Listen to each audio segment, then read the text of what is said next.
Hey everybody, engagement approach to planning. The engagement approach to planning, we continue the conversation. Now whether it's you as the community builder or one of your direct reports that's leading some kind of a planning dialogue where you're gathering input from stakeholders, internally or externally, to help you build effective plans. If you're engaging them to help you to build that great plan, we've talked about room setup, but what do I say? Questions, right? You're asking questions. So I want to go through various kinds of questions and maybe some examples. Obviously, in the email, there's more detail. So what are some of the kind of questions that you could ask? First, focus questions. Identify a situation or the key fact needed to understand the issue. Focus questions. What do you think about blank? Or how has this situation impacted you personally? What are you most concerned about in your department? Focus questions. Those help you gather broad information. Observation questions. They're concerned with that one sees and the information they've heard. What do they see and what do they heard? So those observation questions do well in round table meetings where we're gathering information. What have you heard or read about this situation? What are people saying out there? Who do you trust that's been telling you about this and why? What effect does this situation have? What effects of this situation have you noticed? What do you know for sure? And what is just vague to you? Or what are you uncertain of? Now, what's funny about that final question, when you ask, what do you know for sure about this?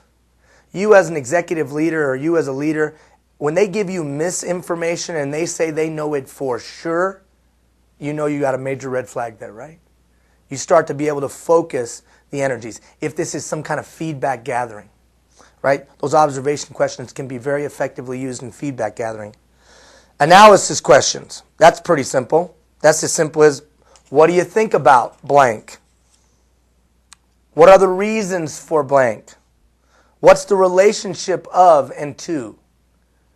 Those help you better understand people's perspectives. Feeling questions. Feeling questions. How do people feel? Their emotions, their sensations, or their perspective of how their mental health is impacted. Now, some people are going to share a lot and some people are going to share a little. How do you feel about the situation? How has this situation affected you mentally? Whatever. Then there's visioning questions.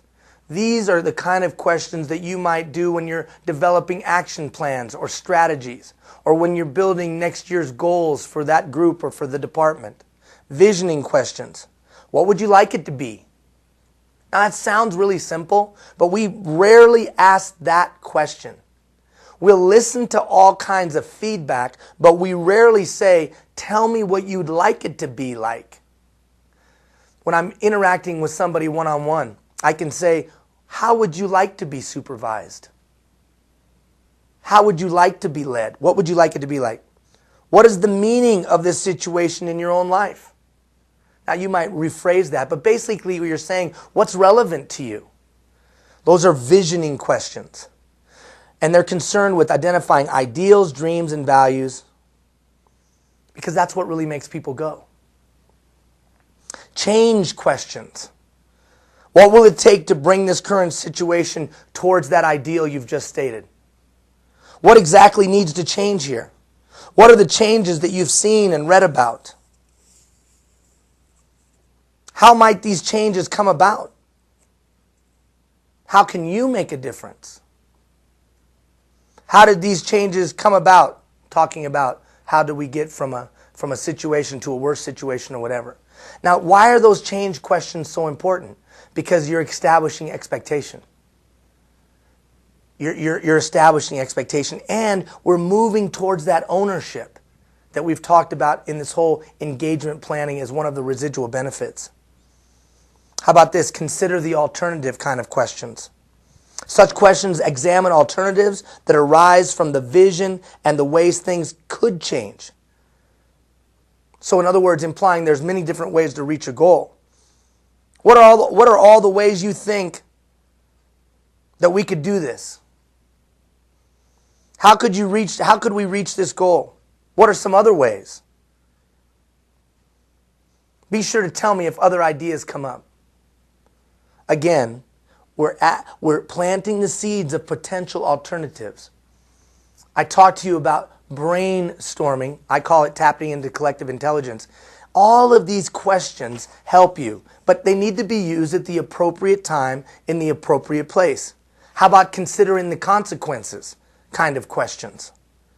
What would be the effect of using runoff water for X, Y, and Z if we were in a public meeting, right? What would be the effect if we did blank? You're gauging, you're better understanding by lifting out the consequences via questioning. And then considering the obstacles. Especially when we're putting together effective action plans, we need to consider the obstacles. What would need to change in order for the alternative to be done, or a alternative to be done? What keeps us from doing this? I like this one. Why would we fail? Why would this plan that we just put together, why would it fail? What prevents us from getting this done? How about this? What would prevent you from giving your best to this plan? Each alternative has inherent impediments to achievement, right? Focusing on the obstacles is an important first step to removing them. So these are just some questions.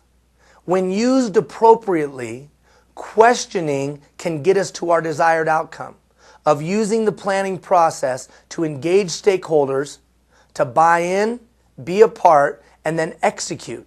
And in addition, proper questioning gets us the relevant operational, vocational, and meaningful information we need to build solid plans. Think about the questions you use. They're important. Thank you, everybody.